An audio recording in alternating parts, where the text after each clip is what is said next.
የቀድሞው የህዝባዊ ወያኔ ሓርነት ትግራይ ህወሓት አባልና በኋላ የትግራይ ክልል ጊዜያዊ አስተዳደር ፕሬዝዳንት የሆኑት አሁን ደግሞ የጠቅላይ ሚኒስትር ዶክተር አብይ አህመድ የምስራቅ አፍሪካ ጉዳዮች አማካሪ ሚኒስትር የሆኑት አቶ ጌታቸው ረዳ ምሽቱን ህዝባዊ ወያኔ ሓርነት ትግራይ ህወሓት በአፋር የከፈተውን ተኩስ አስመልክቶ አጠር ያለ መግለጫ ሰጥተዋል።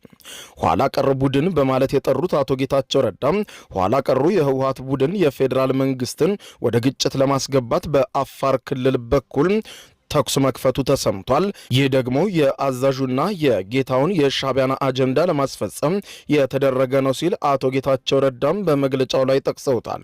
አቶ ጌታቸው ረዳ ጨምረውም ፍስሐ ማንጁስና ዮሐንስ መዲድ የተባሉ የትግራይ ክልል ሰራዊት አመራሮች የጀመራችሁትን የግጭት ቅስቀሳ በአስቸኳይ እንቅስቃሴያችሁን እንድታቆሙ ስንል እናስጠነቅቃለን ብለዋል።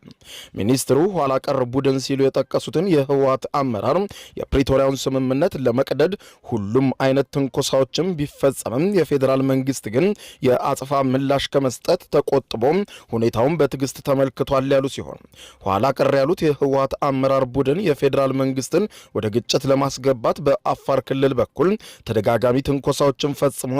ይህንንም የአዛዡንና የጌታውን የሻዕቢያን አጀንዳ ለማስፈጸም ያደረገው ርቀት ነው ብለዋል።